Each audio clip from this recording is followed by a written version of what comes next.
Ishwaram, as resplendent sun. It's the start of a bright new day. Time to rise, time to shine, Lord divine. Time to lead us along life's way.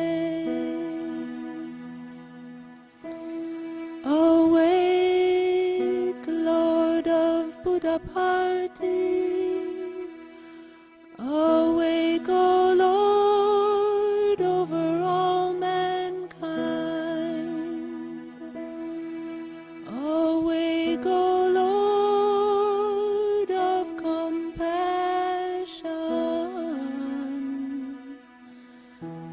that the world good fortune may find.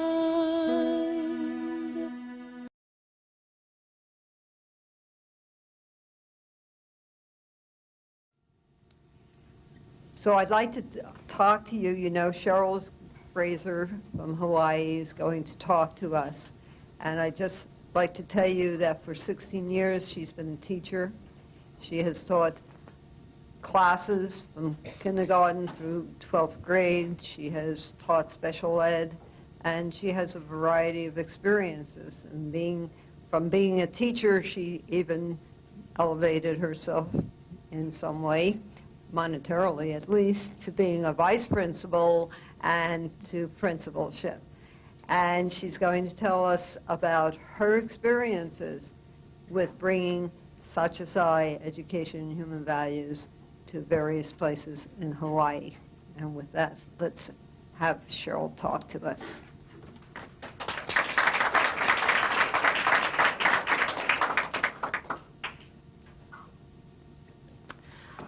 With gratitude and in humility, I offer this presentation at the lotus feet of our beloved Swami. And in the spirit of aloha, in Hawaii we say aloha, and you respond? Aloha. Beautiful. You're already Hawaiian. I'd like to thank all of you. This is a really special privilege for me. Most of my work has been, actually all of my work, has been with the public schools and with public school teachers. So to be before Sai devotees is really special, and I just thank you for that opportunity and for the privilege to be able to share what we've been able to do in the hopes that it might provide a little inspiration and a little encouragement to all of us as we persevere with our dream of bringing SSEHV to as many children, parents, teachers as possible. At the same time, I appreciate the opportunity to be here to see what all of you are doing and learn from what you're doing as well. In talking with some of you, we thought what would be the best thing for me to share during these next 2 hours. And what we felt is that to share the 13-year process that we've gone through in Hawaii, and I'll begin with where we are at now, and then how we got there. And then another request was to offer you the presentation that we have been doing in Hawaii successfully for the past 13 years, so you can just get an idea of how it's being done there. All I have to offer you is my experiences and what I have come to learn and understand through those experiences. And it's been a wonderful, beautiful, and challenging process, as I'm sure you all know. When I was reflecting upon how to do this is the first time that I'm actually presenting the process of what's happened in Hawaii. And I thought, boy, what is the best way to do this? And of course, it's the way I do everything. It's with Swami's structure and Swami's format, so that came very easily. Because that is really the first step in all that we do, is to be it, to do it, and to live it. Because in doing that, we experience it. And through that experience, that's where we grow and change. And that's the uniqueness of his program, is that it's based on experience and example.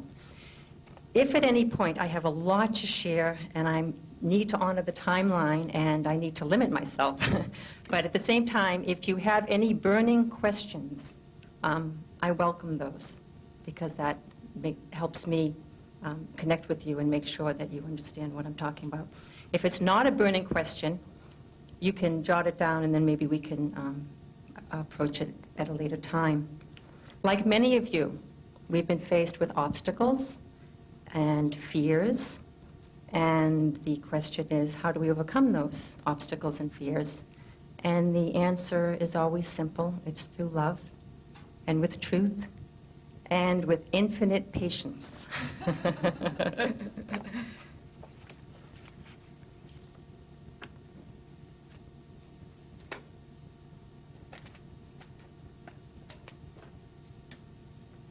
I need to ask for your patience. I've got a lot of technology things here, and it's not one of my strengths. If I were to summarize what were the key factors in the success that we've had in Hawaii, we would summarize it such as this. Number one, it's faith. Faith in Swami, faith in his program, confidence within yourself. Number two is to be the example, which we've heard last night, we've heard it this morning, and it really is the key. Be it, do it, and live it. Thirdly, it's to use one's intelligence, and by intelligence I don't mean worldly intelligence. I mean what Dr. Goldstein made reference to, intuition, okay, sensitivity. Through sensitivity and understanding, we can open the heart. When we open the heart, we build trust. When we build trust, we dispel fear. And once that fear is dispelled, then we can address the mind. Then the mind is open. And that's what we found is the key. Really being sensitive to where the individual is coming from. Building that trust, building those relationships, which you will see when I show you how we've integrated into the school. That's the foundation that has to be laid. Only then can we move forward. And fourthly, never, ever compromising on the purity of Swami's system. And that is key, because that's what transforms. This seems to be, I know we talked about it last night, this seems to be like the million-dollar question because of everybody's perception on what does it mean not to compromise, and are we compromising by not using the word God? Okay? I'm hoping that I can share with you, and that it's clear, how we did that. And we believe that no, there is no compromise, and there is a way to do that. Sathya Sai's system of education, in and of itself, is transformative. Whether you know of Swami or not. Because it's his system, it's his structure. And one uses that, it is transforming. That's why he designed it that way. Okay? So using that in and of itself is transformative. When we use those 5 teaching components in a conscious way, with pure intention, knowing what we're doing, that will be the means to transform. I was listening to all of you last night, and I didn't speak intentionally because I wanted to hear your questions. And what I heard were the answers. You have all of the answers. It's just a matter of bringing those together. One of you had said, we need to find a way to speak the truth. And that was in reference to Bernice Mead, when she touches so many hearts because she speaks the truth. Swami, in his video last night, said, it is a true man that lives these qualities, these values. When we live these values, we are spiritual. So by inculcating these values into the children, into the parents, into society, we are creating a spiritual environment. Dr. Harvey said last night, we have, as Sai devotees, a direct, delicate contact with the general public. And I appreciated that. Yes, delicate is the perfect word. It is delicate. It is delicate. But we can do that if we're sensitive. And I was sitting at a table with a new Sai devotee. He was there for 7 months. And he sat at the table and he said, the energy here is so wonderful. I said, yes, what is that energy? That is the energy of love. And that's what we're talking about. And when we can generate love, then we are understanding God. So I guess what the issue is to be able to offer the concept of spirituality in terms that are acceptable to all. Okay? The concept and the goal is the same. The words may differ. Okay? It's okay if we use different words, as long as we are reaching the hearts through understanding of the divinity within and begin that transformation process.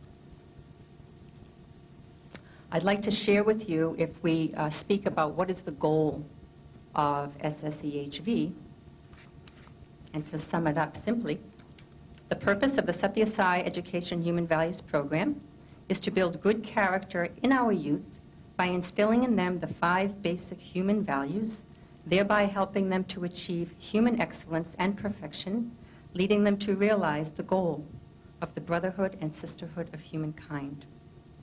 By changing our children, we can help to transform not only their parents and the immediate community, but ultimately the nation and the entire world, as the ripple effect of a value-oriented younger generation entering society at all levels is eventually felt around the globe. And of course, Swami summarizes that concept beautifully. If there is righteousness in the heart, there will be beauty in the character. If there is beauty in the character, there will be harmony in the home. When there is harmony in the home, there will be order in the nation. And when there is order in the nation, there will be peace in the world. It all begins right here.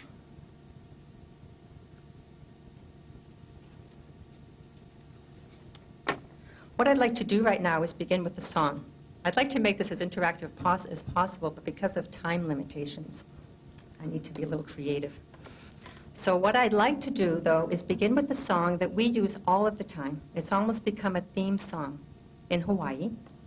And the artist is a Hawaiian. He's Cheryl Fraser.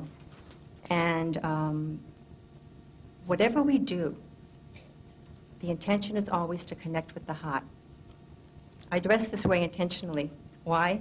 Because if you're in Hawaii, do like the Hawaiians do. If you're in India, do like the Indians do. If you're in Boston, do like the Bostonians do. If you're in St. Louis, do like the St. Louisians do. Point being, heart-to-heart connection.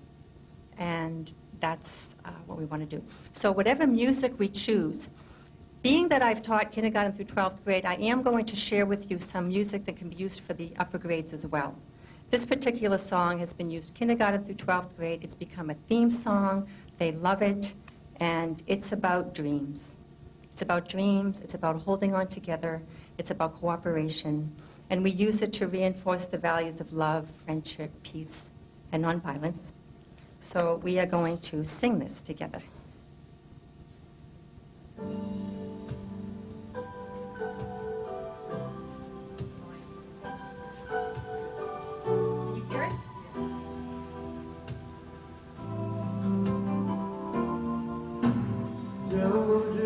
Your way with each passing day. You've come so far, don't throw it away.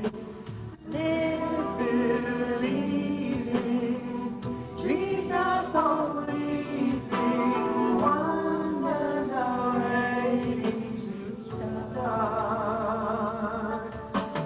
Live your story. Hold to the truth in your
Isn't that beautiful?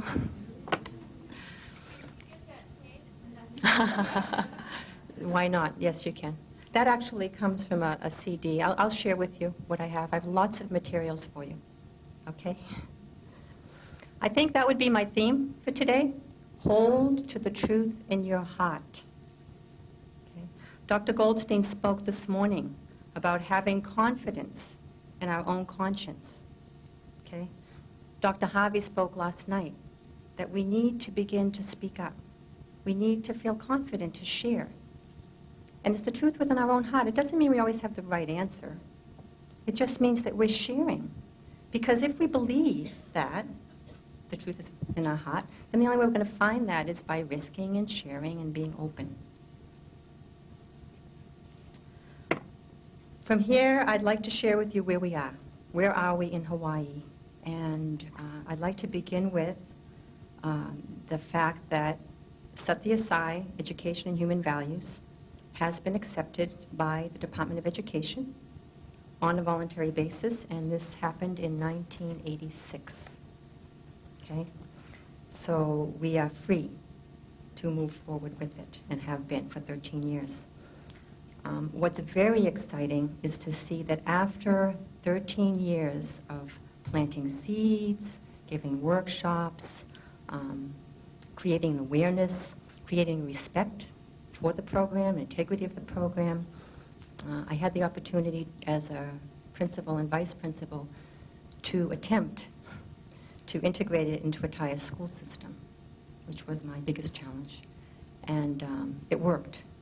And I was unaware to the degree of which it worked, because of course my expectations were much higher, and I considered us at a very infant stage.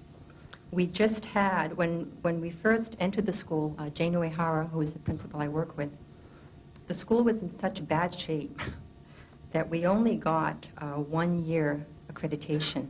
For those of you that are familiar, every school, high school in the United States goes through what we call a WASC accreditation. And it's basically to examine the school and to see that it's up to certain standards. Well, as I mentioned, our school was in such bad shape that we only got 1 year. After working at the school for 5 years, the WASC accreditation team just came back in May, and one of the chairpersons of the team was a John Kramer, who was a superintendent from Hacienda La Puente district in California. And they recognized, I have it here for you, 1, 2, 3, 4, 5, 6 areas of strength in the school. One of them is the Sathya Sai Education Human Values for Character Education Development. In addition to that, they mentioned it 7 times in this one report. Important evidence about student learning. Character education program has improved student behavior through observation of students in the classroom and on campus and through teacher interviews. In the area of what does the school provide in terms of a challenging, coherent, and relevant curriculum for each student, the instructional methodology and teaching strategies employed in Sathya Sai Education and Human Values provides the foundation for the character education program incorporated into all aspects of the school's curriculum. The objective of building good character lays the foundation for the development of intelligent, caring, and responsible citizens of the world. Those were his words. Research-based knowledge, what do we use that's aligned with research? Again, Sathya Sai Education and Values Program.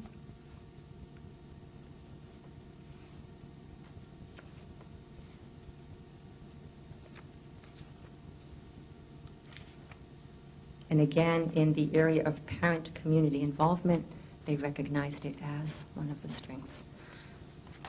So that's where we are. And basically, he's asking that, of course, the issue of meditation and prayer, and did we experience any backlash from the community or any problems? There are always obstacles. To this day, I get obstacles, yes. But the point being that we are not professing prayer. okay? In this system, we call it silent sitting and tuning in, okay? And we are very clear in what the purpose of that is, which if I'm hoping I have time, I'm going to go through basically that presentation because it's the presentation that's very important. But you know, I think what it boils down to, because we can present it in such a way that it is not a religion, and that is one of my foundation principles. And when I give training, I actually put that out front because I know they're thinking it, even if they're not speaking it. So that's one of the things, that this is not a religion. This is a universal values program. And these values are common to all cultures and all belief systems. Whatever religion they believe, that's the responsibility of the home. That's not for us to determine. So yes, there are always questions, there are always fears, but I think the bottom line comes down to the point I made earlier, is the communication, the building relationships, and the building of trust. Okay? I had in my own school, there was a fundamentalist Christian that came in, and he approached the principal. Now, I give this principal a lot of credit. She doesn't know who Swami is. And she saw my, I guess I was getting a little impatient, and I wasn't being too tolerant. So she says, I'll take care of it. I said, great. And she did. And she told him that this was a values program, and that whatever religious orientation that he had or he believed, that was their responsibility to do at home. She, coming from a fundamentalist background, understood where he was coming from. Okay? Which brings me back to the same point. Sensitivity and understanding where the other person is coming from. And patience. And in this area, I do admit, it's my fault, I lose patience. Because of the intolerance, and it does bother me, but I control it. So, yes. There are always obstacles. I mean, I had the principal, the most open-minded principal that I worked with, okay, Mr. Golembeski. This is also at Aheo Elementary School, which is the other school I trained at and served as principal for 1 year. They are also incorporating this, and they've done a report card, actually, on it. This is the most open-minded principal I met, and last year he said to me, Cheryl, he said, can we take out Sathya Sai? I said, we certainly cannot take out Sathya Sai. I said, you know, Stan. I was surprised. But you know what he was thinking of? His community of Jehovah's Witnesses. And how are they going to respond to this, okay? But my response to that is, first of all, we are acknowledging where the program originates from. Just like we would Montessori, just like we would Rudolf Steiner. It's basic respect for where it came from, number one. Number two, if we can't get beyond the name, okay, then we certainly aren't ready for the essence of the system, which has to do with overcoming prejudice. So if you can't accept the name, then, like Dr. Goldstein said, goodbye. Okay, you're not ready for it. And that's the approach I take. But at the same time, they try, okay? But I've become so adamant, they don't understand why I'm so adamant. And they probably think I'm a little extreme. But they respect it. And they'll say to me now it gets to the point that they call it Sathya Sai program. They don't even use it EHV because they know I will not allow them to take out Sathya Sai.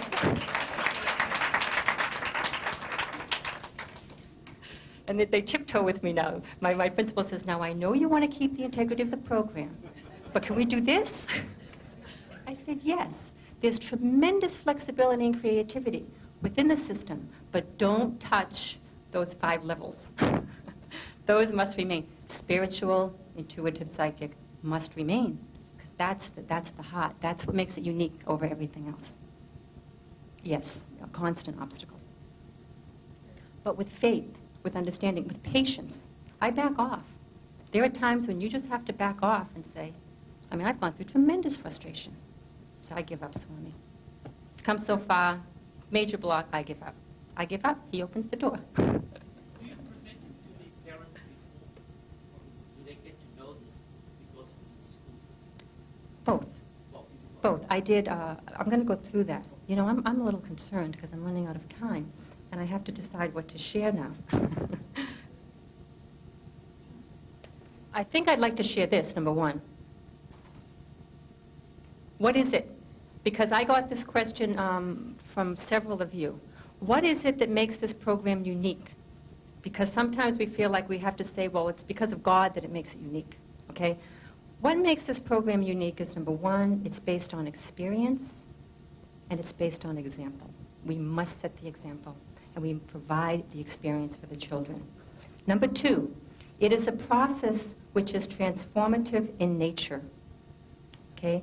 It is internal, and it's reflective. These names you see beside this, like Covey and Sir Giovanni, these are just current educational theorists, philosophers, that we use to reinforce Swami's philosophy, okay, in the world today. That's what that is. Educare, as I mentioned, means, the word itself means to draw forth from within, okay? And it's based on the beliefs of the inherent goodness and potential within the child. That is what makes this different. Every other program is a Band-Aid. It's external, and we've got a million of them out there, okay? This is what makes this unique. It's a transformative process. Number three, it is holistic. It's truly holistic. We talk about whole language, we talk about developing the whole child, but if we don't identify the two higher levels of the personality, how can we address the whole child? So this is truly holistic in that it develops the whole personality. Okay?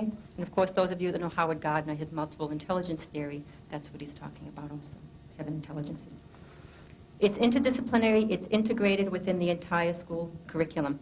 I have stopped using the word program because to me program is too limiting. I've got a million program. I've begun to use the word system.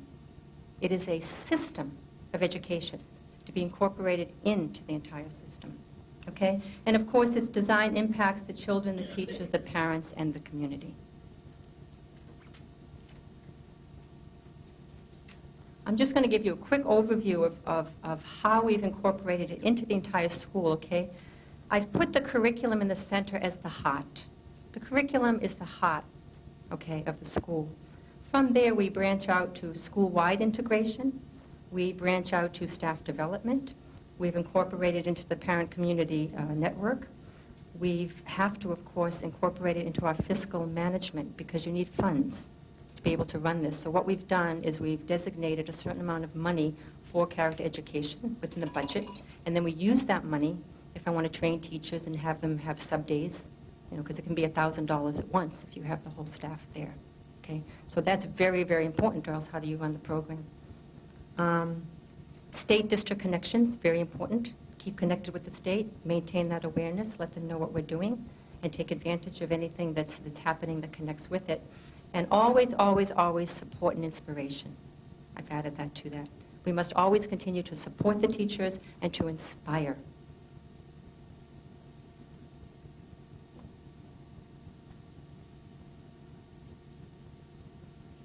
In our staff development, and Mrs. Uehara mentioned that briefly, we've been using a model by Sir Giovanni that's called the reflective inquiry process.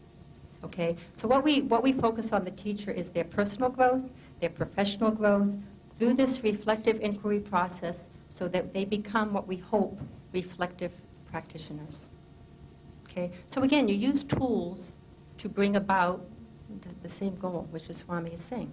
Reflection, reflective analysis of oneself.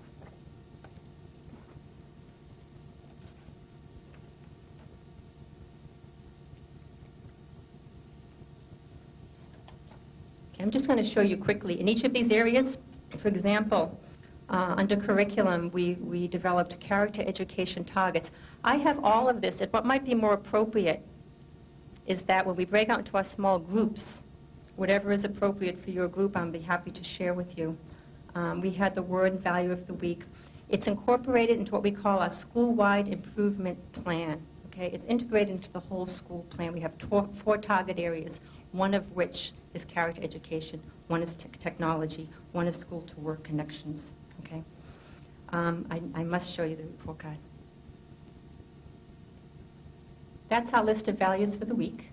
Okay, one value per week.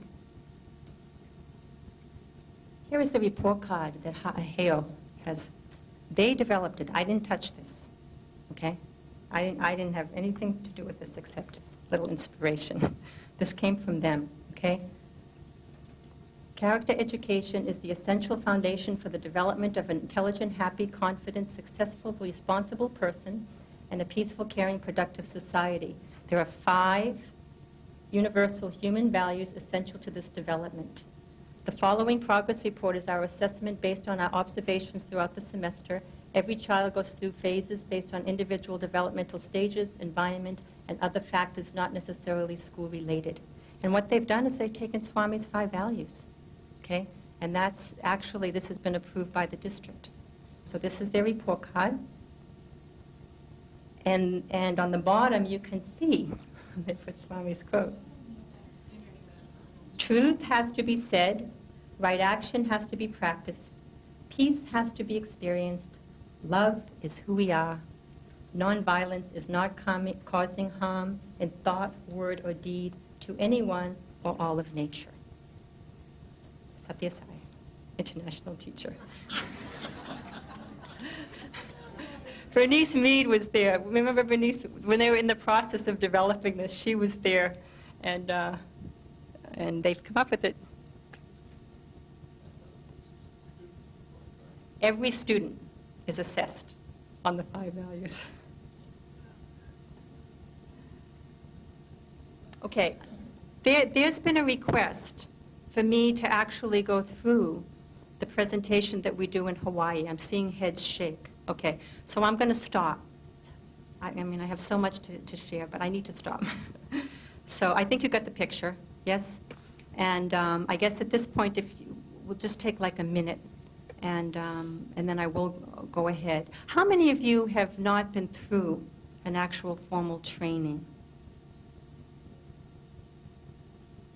Okay, okay, that's a good amount.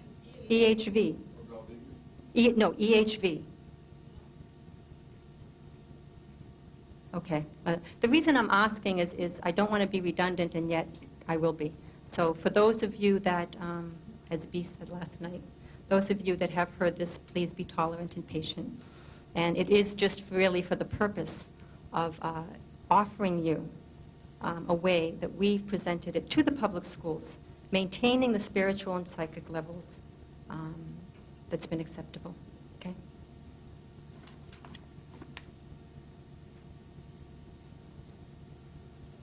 I know Dr. Goldstein is very gracious when he gives me all of the credit. I said, boy, I have to live up to a certain standard. However, in truth and in all honesty, I cannot take full credit for that.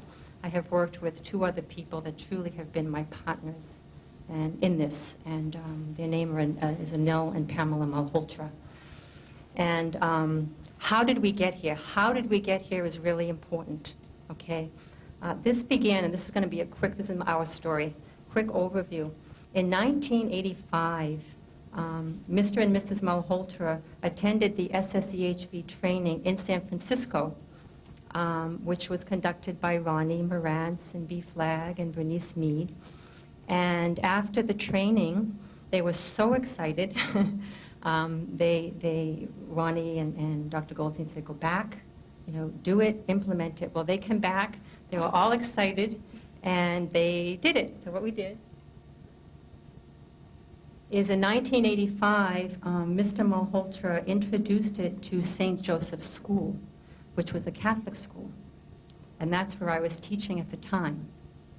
And of course, initially, the nun that was principal there was resistant and was a little concerned about the meditation. And she says, well, of course, this is Catholic school, so it's okay. But she even had a conflict between prayer and meditation. Okay? So, of course, he explained, well, what do you think Jesus was doing when he was communing? Was meditating. So again, it was persevering, understanding where the person was coming from. It took about 2 hours to talk to this person, and finally, at the end of that meeting, they accepted it in terms of accepting the unity of all faiths, because that's what we did in the actual private school. Okay, so that was the first step. That was the breakthrough. And then from there, they went ahead and presented the program to principals and teachers at St. Joseph's School. And after that, this was the key. This was the key. Mr. Malhotra went directly to the district superintendent of schools, public schools, okay? And initially, he didn't want to see him at all. Of course, you know how the Department of Education is, and we've had programs like this before. This is nothing new. He was talking to the secretary in between. I mean, he didn't want to hear it at all. But of course, a nil being a nil did not give up. And he said, this is something unique, and this is different. And he spent 3 hours with this district superintendent explaining the uniqueness, why this was critical for the children, okay? And it was only after that 2 or 3 hour meeting that finally he broke through. And the superintendent was so impressed that he called the state. He didn't write. He called the state to let him know of this program. And at that time, he sent whatever lesson plans were available at the time. I think he had received 25 lesson plans when he went to that workshop. Those were sent off. And then after that, the district superintendent, he introduced me to the district superintendent, assuring him that I was a true representative of SSEHV. Because you must understand, in Hawaii also, we that come from the mainland, yeah, it's a trust issue. And of course, it's the question of being fundamental Christian or whatever, and prayer. It's a very big concern. So, but with that relationship building, then the trust was there. So in 1986, in the first quarter, it was approved by the Hawaii State Department of Education.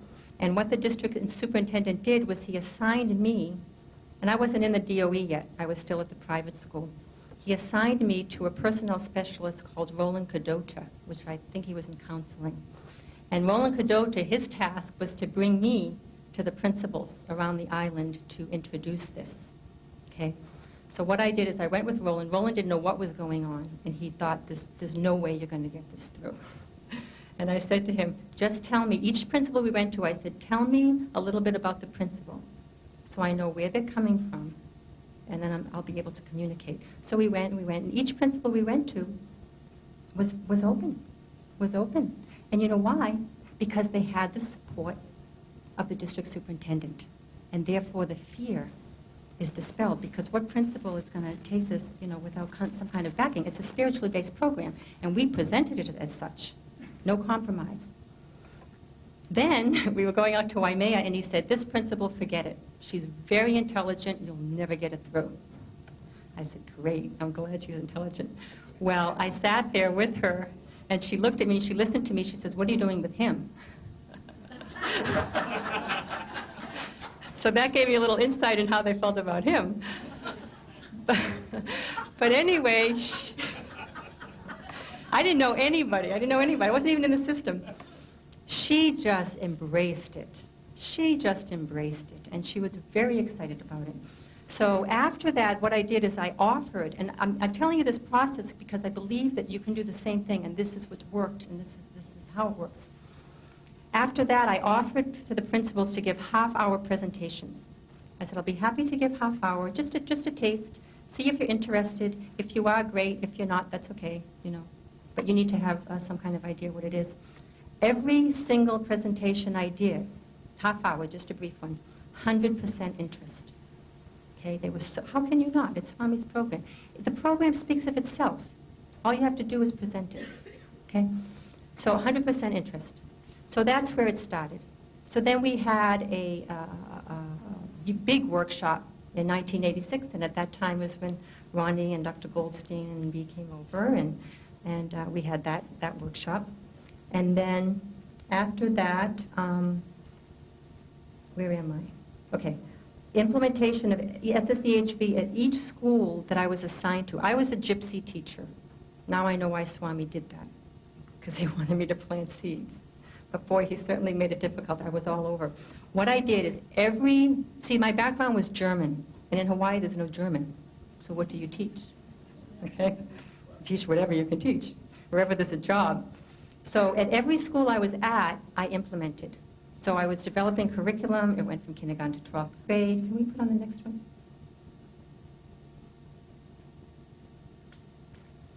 There it is. Okay, my first position was at Kaumana School. It was a kindergarten through 6th grade, and I was hired to do a pilot program called Cultural Studies Exploring New Languages. And the principal there was really more interested in me developing a love for learning the language than actually doing the language. Dr. John Masuhara, he's become my close friend.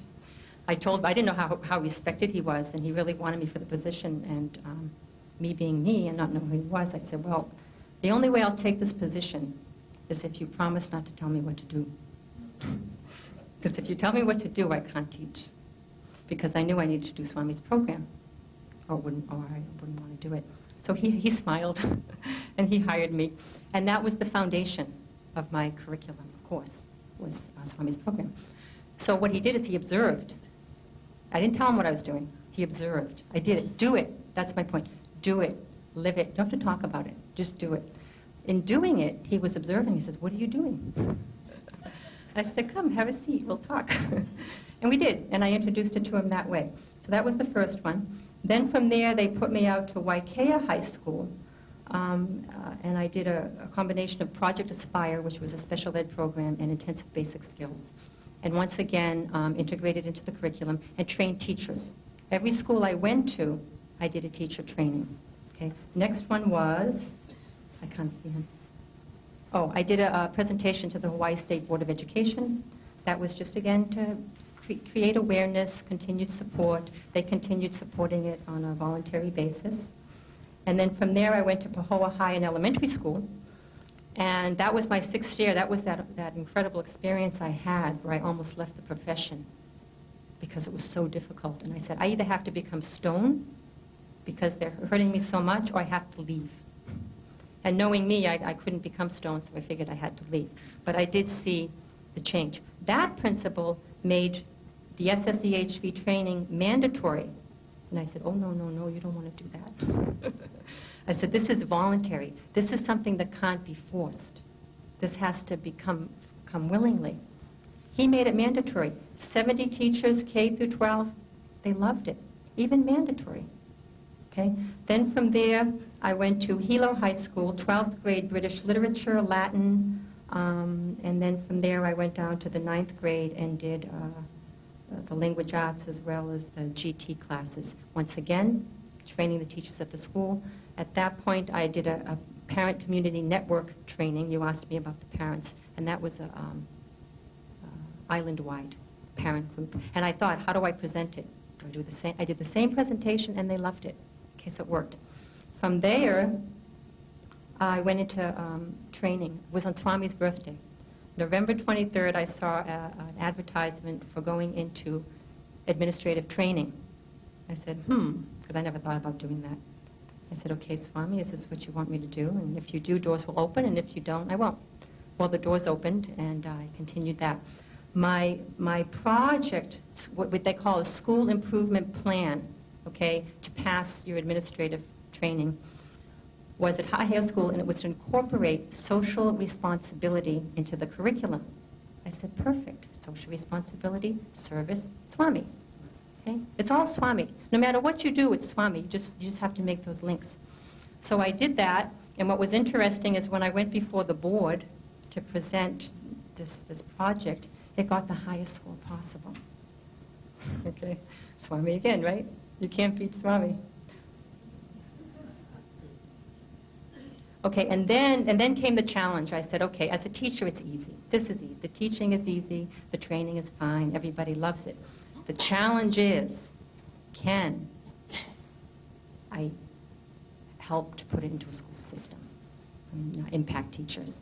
And that was the biggest challenge, and that's what you just saw happen, okay? And then I was awarded a sabbatical for a semester by the Department of Education to go and learn more about the SSEHV, and that's when I went to India and Thailand and stopped in Japan. And then here we are, where we received national recognition from the accreditation team as an exemplary program. So that was the process. But the key, truly the key, and I think that what helped us in Hawaii was that we got it in the door at the top, right from the beginning. Then I was able to do my work, okay?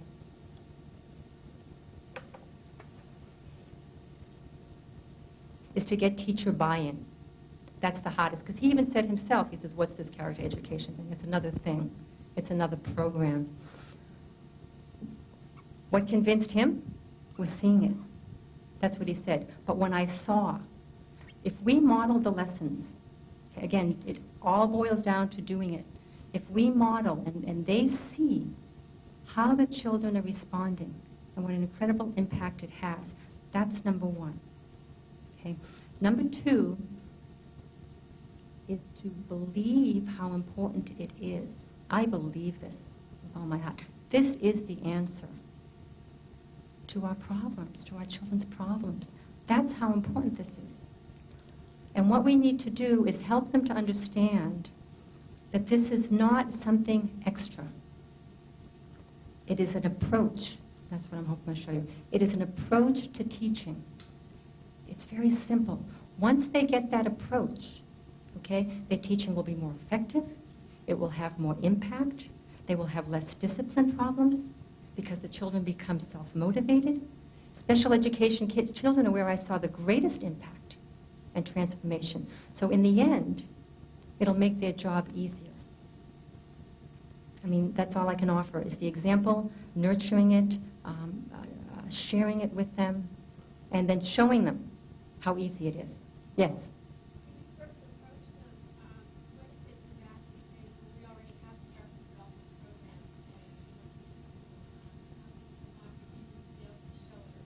place, Sometimes I don't. I mean, if they're set and they've got their character education program, I'm not going to try to come in with another one, okay, unless they're interested in. What happened at Lapahoihoi, which was the challenge, is I had to present SSEHV with other character ed programs because I had to be objective. I had a team, character ed team. I didn't get to talk to them about that. But I presented SSEHV as one of many because we're supposed to not be partial, right, as an administrator. But it went out. So all you can do is share it and create that enthusiasm. And those that it's meant for, it will come. And those that it's not, it's okay. Maybe it'll be someplace else. And all we can do, because that's critical and that will answer your question too, we need to start bringing the parents in. It's very important. We have to educate the parents. They must be a part of this. And as you saw, this is what happened to my parents at Lapahoihoi. By introducing it to them, and it doesn't matter, you don't need a big group, you only need a core. Could you get a few that it connects? They will impact the others. But we must work with the parents, that's what Swami says, because otherwise you've got conflict. So that's how we do it. problem in India is the numbers. The number of parents, I had 6,000 parents to deal with. All we can do, even if you start with one. That's what Swami says, right? One. We'll just take a little break. This is a song called Get Together. And for those of you that are familiar, it's an old 60s song. And you know what's great? What I use this for, the children? Intergenerational connection. Okay? This song has been redone for our kids in their reggae beat. Okay? So what you do is you connect with the kids in the heart. You show them that we, like you, we have the same values and the same beliefs. And they love it.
Swami.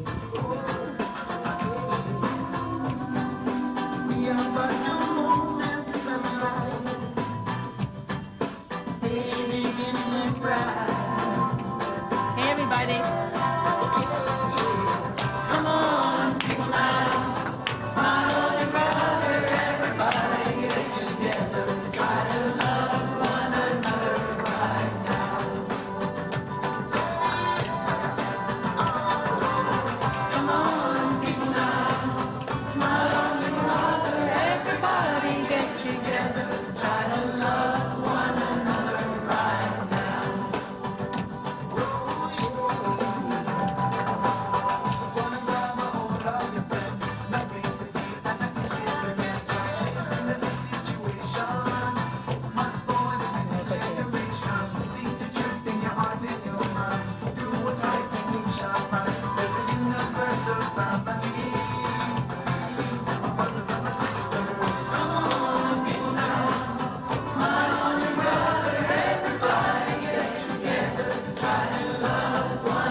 Good job.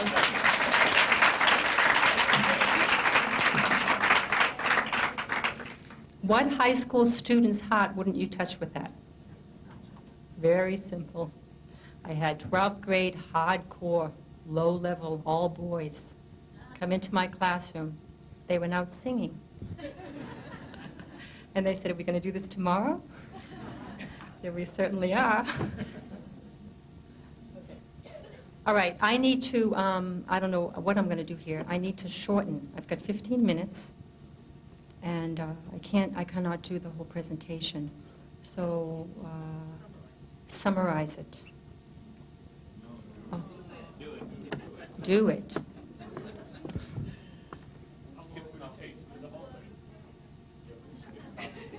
You'll skip coffee. They want to skip coffee.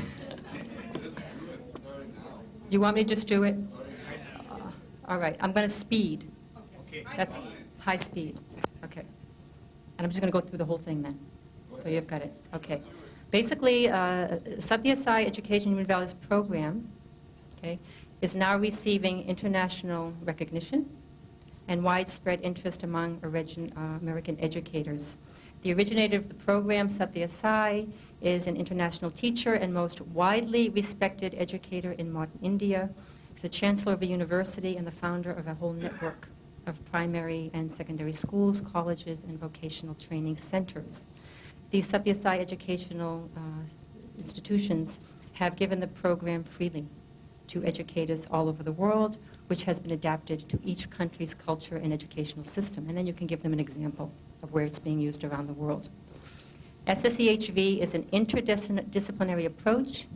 It's designed for children of all ages, regardless of race, religion, or intellectual ability. And at that point, I give them my experience. Kindergarten, 12th grade, special ed to GT works without a doubt. It is not a separate subject, which will help your situation, and there's no need for new books. It is an approach and a method to be incorporated into all subjects. Its unique, comprehensive, and integrated approach is simple, logical, and extremely effective. Once the teacher understands the process, the approach, the structure, the philosophy, and begins to use it, it becomes second nature. And you start thinking that way, you start planning that way, and there's no work to it. It just becomes a part of who you are. It makes teaching easier, it makes it more effective, and the kids love it. Decreases your discipline problems, and you've got self-motivation right there. The overall purpose of this program is to build good character in our youth. The values in this program are universal, such as truth, right action, peace, love, and nonviolence.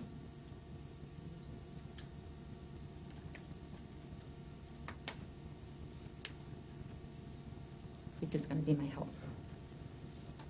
Upon which cultures around the globe have been based. Under these 5 main values come many, many sub-values, which you can point out to them. We also go into the heritage of our own country, connect it with America. Our own country has been based on these ideals, such as liberty, justice for all, honesty, integrity, compassion for all living creatures, while preserving religious freedom, respect, and tolerance. Okay. It is deviating from these values that has confused, distorted, and polluted students' minds and hearts, causing turmoil, strife, and violence among families, communities, states, and countries. So much so that humankind is looking for answers to reverse this trend. And all you have to do is show them a few statistics, and it's all there. Okay. This program attempts to offer, in a humble and sincere manner, a way out of this situation by helping to make the young people of today good citizens and community members of tomorrow. It's not only designed for children, but it's designed to impact teachers, parents, and ultimately the community at large. For without this effort, as she mentioned, for without this effort, no matter how good a teacher you are, no matter how effective you are, when the children go home, all that you have taught them will be undone. It must have the cooperative efforts of home, school, and the community in order for real permanent change to take place. SSEHV recognizes this, and therefore its structure and design is specifically for that purpose. Another reason why it makes it unique. And of course I won't go through it, but that sums it up in Swami's quote. This program analyzes 5 levels of the human personality, which are the physical, the intellectual, the emotional, the psychic or intuitive, and the spiritual. It is only through the development of all 5 levels that the full blossoming and potential of the individual can take place. In order to correct what has gone wrong in the human personality, we need to encourage the development and/or healing of all 5 levels. How is this done? It is done by injecting these 5 human values into the corresponding levels of personality through a combination of 5 teaching components. Okay. You can leave that. We're going to begin here with the physical level. Okay. The physical level corresponds with the value of right action because it's with the body that we act. The physical level is developed, guided, and disciplined by teaching students right actions. How do we help students determine what is right action versus wrong action? Because what you're going to find, they don't really know what's right and wrong. It's not even conscious. We do that through the simple technique of storytelling. Okay? And then we go into what storytelling does. I won't do it. All the benefits of storytelling.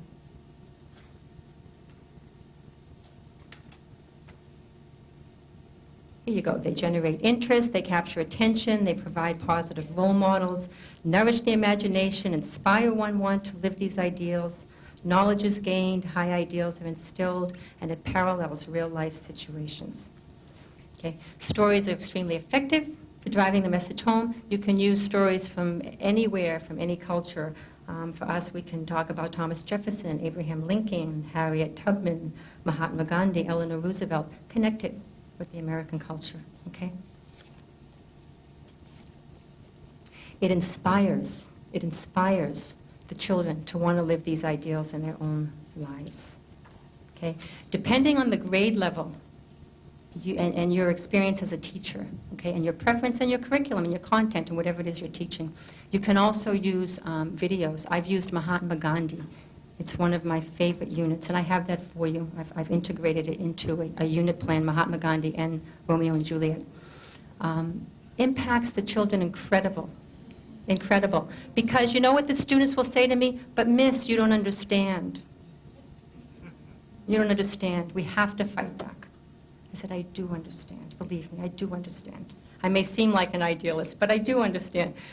By showing them Gandhi, what are we doing? We're giving them concrete examples. Somebody asked me last night, how do we teach? Go from the abstract to the concrete. These kids need concrete. You put Gandhi moving in front of them and they see with their own eyes what can be done. It has impacted my students tremendously, okay? And they develop such a love for him. Okay, we'll go on.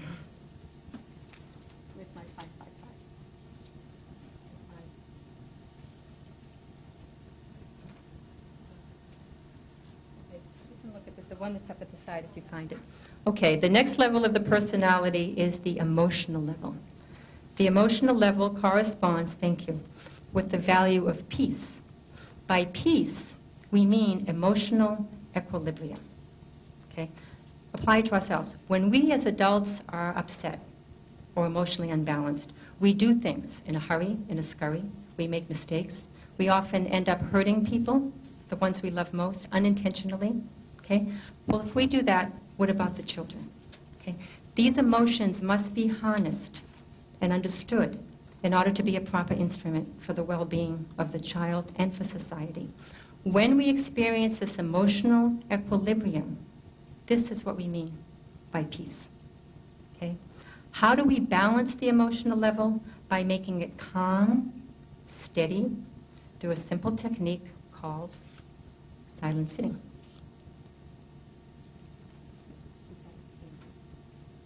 Silent sitting helps to tune out distractions. This is how you explain silent sitting, okay? If this question's about meditation or prayer. The purpose in the lessons are to help tune out distractions, increasing the ability to focus or concentrate, develops patience, discipline, concentration, and self-control. It increases memory and understanding. It enhances creativity. It promotes higher level thinking skills, and it helps the imagination to blossom. This is the purpose of silent sitting, and very critical to tap into the higher level thinking. Okay. Point I want to make is really important. My students, my oldest students will say, what are we doing? Why are we doing this? And I said, very good question, very good question. And I used the lens concept.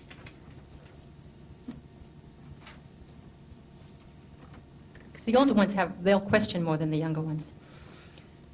I said, imagine your mind, okay, like the rays of the sun, okay? And the rays are going out in all different directions. Your thoughts are going out in all different directions. Imagine that there's a paper on the bottom, which is your issue or problem, okay? If your mind is going in all different directions, okay, are you going to be able to impact that problem or that paper? And they'll say, well, no, nothing much happens when the sun shines down on the paper. If you take a lens and you place it between the sun and the paper, what happens? Burns. Okay? All that energy that's scattered is focused through that lens and directly burns a hole through that paper, or the problem, or the issue. Therefore, like the mind, silent sitting is the lens. Yeah? We're just focusing. Okay. That helps explain it too. I like that. No matter how effective a teacher you are, okay, you can have the best lesson plan in the world. If a student is not focused, is in a tizzy, which is most of the time nowadays in the school systems, emotionally unbalanced or upset, they are not going to be able to learn. Okay? Therefore, the critical importance of the silent sitting, so that reasoning, analysis can take place. Okay, I'm going to move on. And the intellect can shine through, which brings us to the next level, the intellectual level. Okay. This is the third level of the human personality. It is higher than the mind, and if it's allowed to be used, will improve the mind. Okay. It is within this aspect of the personality that powers of memory and discrimination, analysis, and synthesis are uncovered. Okay. Even if people don't understand fully, they can understand that a higher state than the mind exists and can only function when one is calm, peaceful, slowed down, and focused.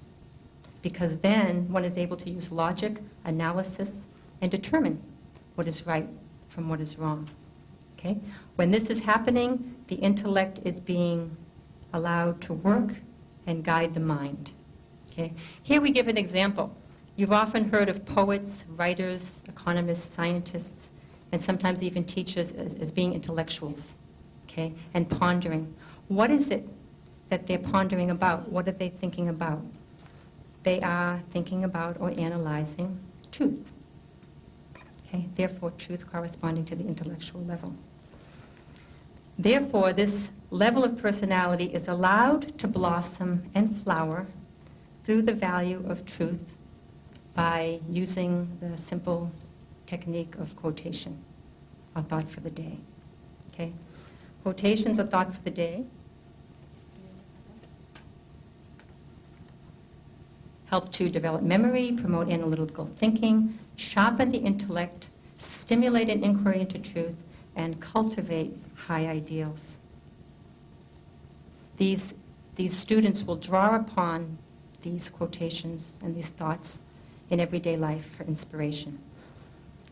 It is critical that we inspire our children because it will encourage self-motivation on its own.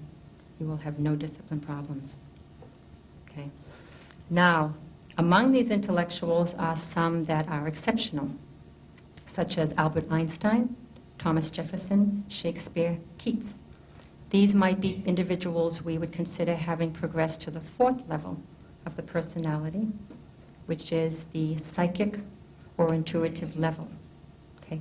Einstein credited his most important discoveries through intuition or flashes of insight. Okay. Intuition also expresses itself as the conscience or the inner voice. From this level, one first begins to recognize the interconnection between oneself and all others, which in turn naturally releases the flow of love from within oneself to others. When I first learned of this, I was so fascinated because we often connect love with the emotions. Yeah? And at this point, I usually give the story that Dr. Harvey started last night, Dr. Jumsai, yeah, when he was an advisor to the NASA space program, and he was asked to develop a probe that would land, a soft landing on Mars, instead of the crash landing that was happening.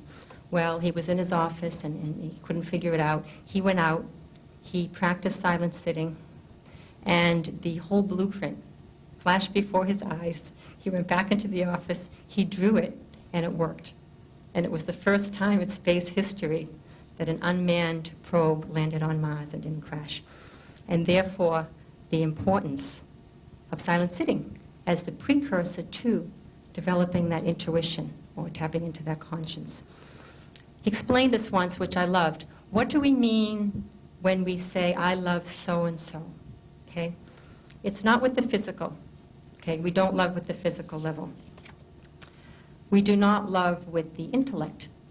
We can admire somebody's intellect, we can appreciate somebody's intellect, but we don't love with the intellect. And then he says we must shed this misconception that love is an emotion. Okay? Love is not an emotion. Emotions fluctuate and change depending on our circumstances. The love we're talking about is unconditional, it's an energy, and it's ever there. It's not dependent upon circumstances. And therefore, it is connected to this higher level, which is the psychic or intuitive. We also give an example of a mother's intuition. People can relate to that. You know when you know something, but you don't know where the knowledge came from? Okay? And then, of course, we use Shakespeare. Love is not love, which alters when an alteration finds. And just a 2-minute story, in my senior level class, I gave them this quote. You must understand in Hawaii, they speak pidgin. They don't speak straight English. So to give them Shakespeare is really torture for them, okay? So we're doing it. I give them this quote, and they said, Miss, forget it. We don't understand it. I said, yes, you do. I said, no, we don't. I said, yes, you do. I said, close your eyes. They closed their eyes. I said, now just relax, and I'm going to read it to you. And I read it very slowly. Love is not love, which alters when an alteration finds. I said, don't raise your hand until you got it. Hands came up.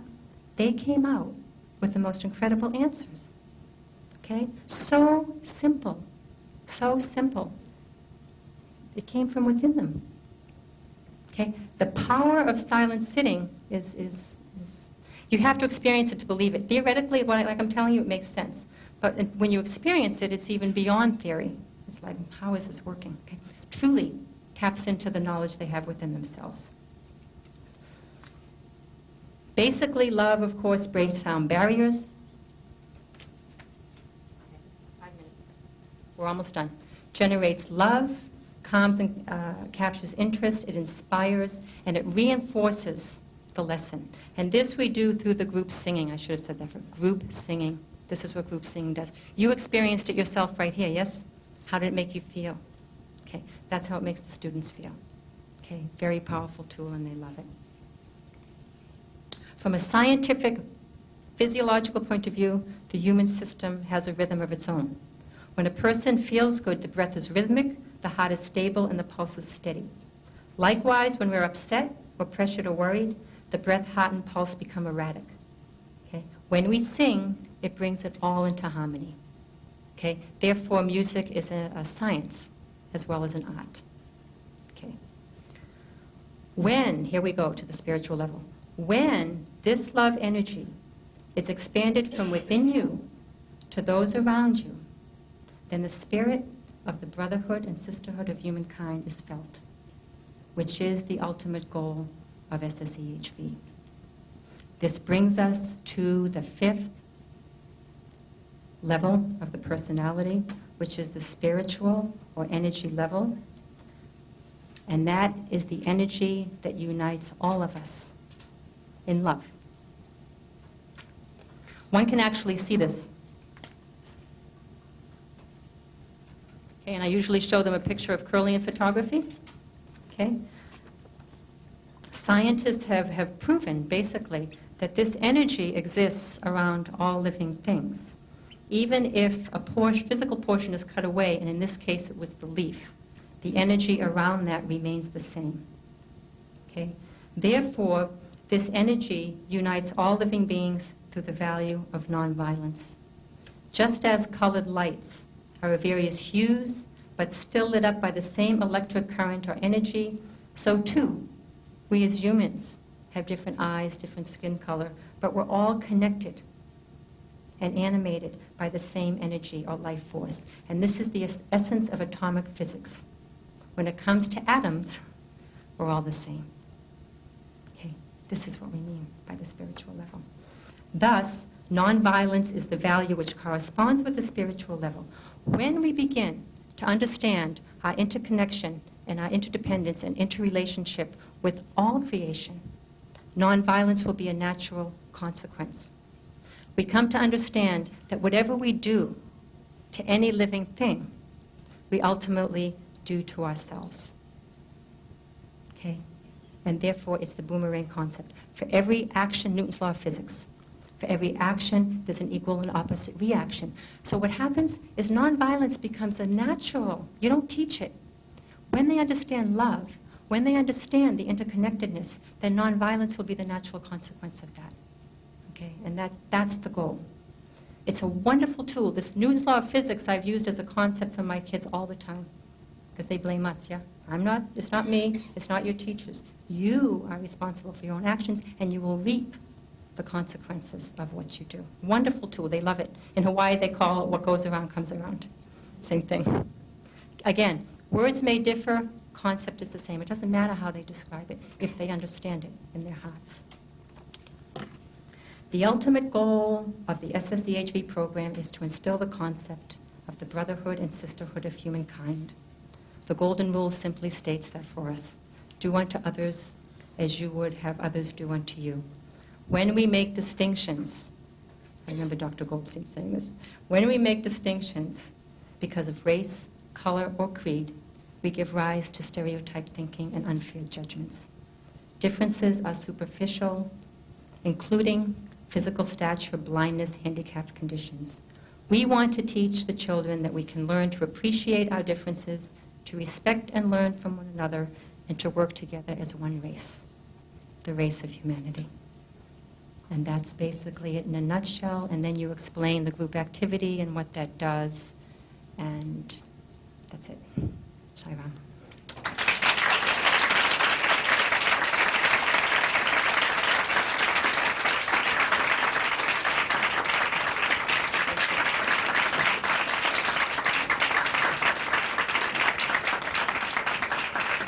May I just do that?